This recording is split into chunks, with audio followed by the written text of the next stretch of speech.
Ini cerita dulu ya, cerita dulu.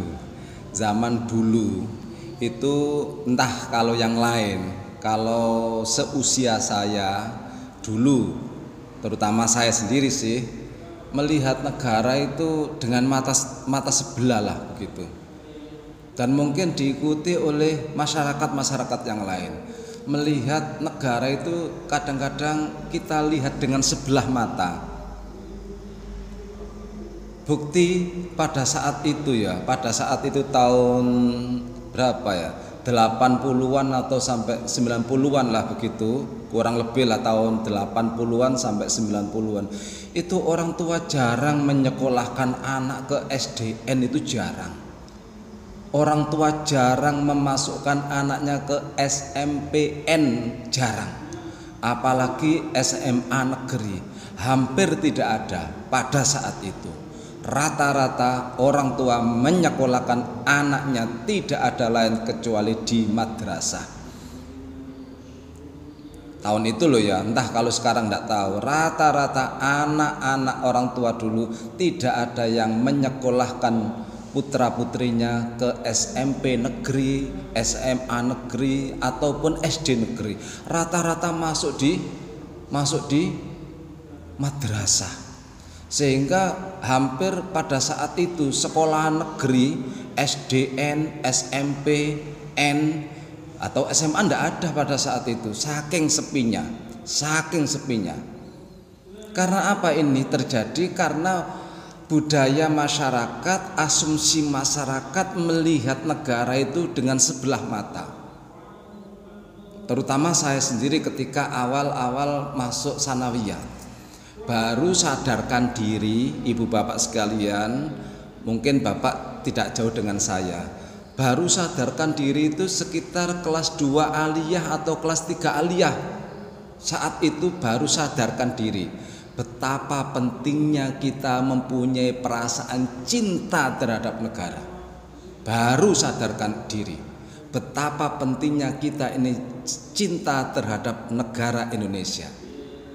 Pada saat dulu masih anak-anak, kami tidak terlalu, bahkan rata-rata melihat sebelah mata terhadap negara. Baru sadarkan diri ketika kami mancik, istilah mulai kelas 2 aliyah dan seterusnya. Mengapa demikian? Karena kita baru sadarkan diri bahwasanya bila negara tidak kondusif, maka pembangunan apapun sulit untuk direalisasikan. Berarti bagaimana? Sebelum membangun agama, sebelum membangun budaya, sebelum membangun pendidikan, harus diutamakan keutuhan sebuah negara ini. Ibarat kita ini kan berada di sebuah kapal. Negara ini kan ibarat orang di tengah lautan, kan seperti kapal, di mana kapal ini kita cintai supaya aman dalam kita berlayar. Kalau ada satu yang melobangi, pasti seluruh penumpang akan tenggelam di tengah lautan. Berarti apa? Sekali lagi kita harus cinta terhadap negara ini, karena negara ini laksana sebuah kapal. Jangan sampai ada yang melobangi. Supaya apa? Supaya kapal ini dengan mudahnya berlayar. Kalau ada yang rusak, melobangi, pasti akan tenggelam penumpangnya di tengah lautan. Begitu pula negara ini harus bersama-sama kita jaga. Jangan sampai ada orang-orang yang merusak negara ini. Kalau ada yang merusak, maka ibarat sebuah kapal pasti akan tenggelam penumpangnya di tengah lautan ini. Buktinya, sekarang buktinya ya, fenomena alam COVID-19 yang hampir 2 tahun ini. Fakta, dengan negara yang tidak kondusif, tidak nyaman, dengan adanya fenomena alam, terus terang perekonomian turun drastis. Ada yang di PHK, ada yang digaji separuh.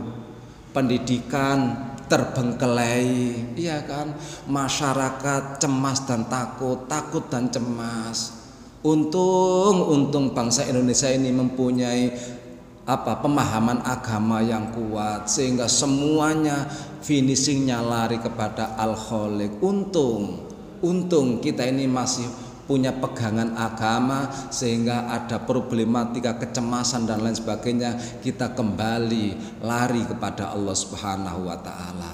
Tapi fakta membuktikan kalau negara tidak kondusif, perekonomian turun drastis, pendidikan turun drastis, iya kan?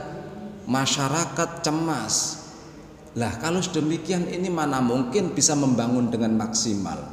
Karena itu kita jaga kapal ini supaya apa? Supaya aman dan nyaman. Kalau sudah kapal ini aman dan nyaman, maka program apapun mudah untuk direalisasikan. Berarti apa?